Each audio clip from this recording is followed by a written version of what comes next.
Hello. Today I would like to share with you a story called Frog Phobia.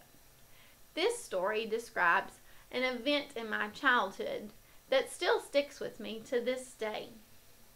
It was a hot Texas day. The sun was already beating down all around us. My granny and I had just finished our favorite breakfast, runny eggs and toast. And long before our breakfast had had time to settle, we headed out to the backyard, to the iris garden. I can remember stepping off onto the sidewalk. It was so hot, it felt like my feet were on fire, scorching. I walked as fast as I could to reach the soft, cool ground. And as we entered the garden, I became mesmerized by all the colors of beautiful irises. My granny's iris garden was one amazing place, and we would go there to talk and to work.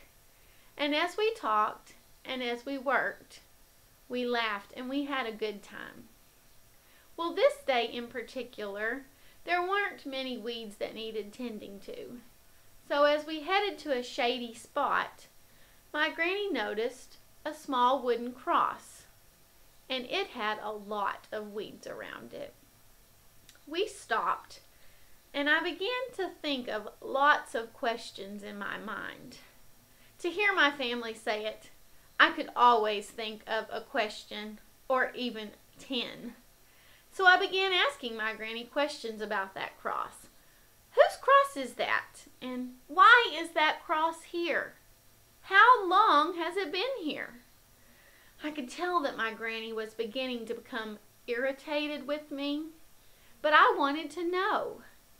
So my granny explained in the best way she could that the cross was for a small dog she had had long before I was born.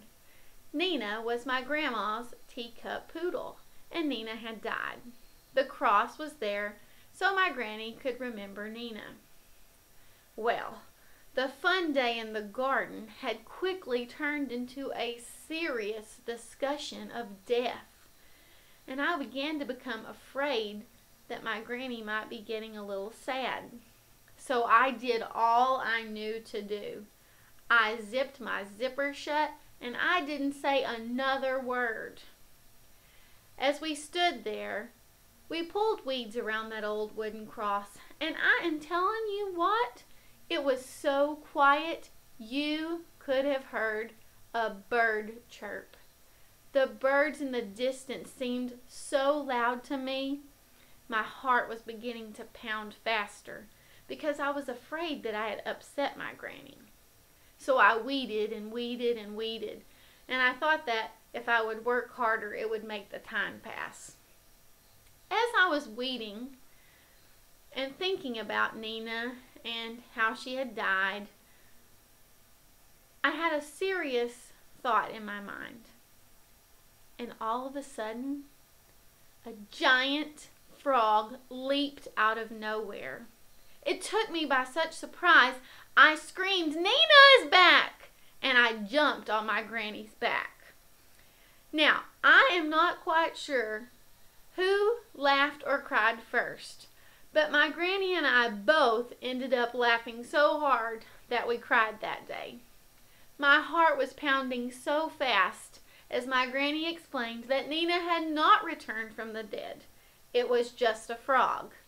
But I believed, in all honesty, for that moment, that Nina had returned.